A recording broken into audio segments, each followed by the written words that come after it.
Finally এখন আর কাউকে বলতে হবে না কিনে দে তুই রেশমি ছুরি। আমিও বাসায় বসে প্লাস্টিকের বোতল দিয়ে চুড়ি বানিয়ে ফেললাম। ফার্স্টে প্লাস্টিকের একটা বোতল নিয়ে নিলাম, এরপর আমি বটিতে সুন্দর করে কেটে নিলাম। এই যে দেখতে পাচ্ছেন আমি কি সুন্দর করে কেটে নিছি, ঠিক এভাবেই কেটে নেবেন। আপনারা চাইলে এখানে যে কোনো বোতল ইউজ করতে পারেন, সেটা আপনাদের ইচ্ছা। এই তো আমি তারপর সেগুলো রং করতে শুরু করলাম। আমি এখানে লাল রং করতেছি, আপনারা আপনাদের ইচ্ছা মতো রং করে নিতে পারেন।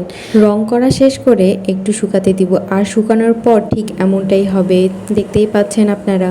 এরপর একটা প্যান বসাই দিব, আর এরপর হালকা আঁচে এটা ঘুরাই ঘুরাই করতে হবে। আপনারা দেখতেই পাচ্ছেন ঠিক এইভাবেই করবেন।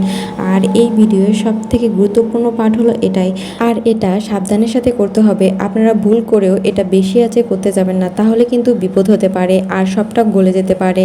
তাই হালকা আঁচে করে নেবেন, আর ঠিক এভাবে ঘুরাই ঘুরাই করে নেবেন। এই তো ফাইনাল লুক দেখতেই পাচ্ছেন, আর অনেক সুন্দর হয়েছে, সত্যি বলতে কি অনেক সুন্দর হয়েছে। আমি ফার্স্ট টাইম করলাম। আপনারাও চাইলে এরকম বাসায় বসে প্লাস্টিকের বোতল দিয়ে সুন্দর চুড়ি বানাতে পারেন। আজকের মতো এখানে, আল্লাহ হাফেজ, আসসালামু আলাইকুম।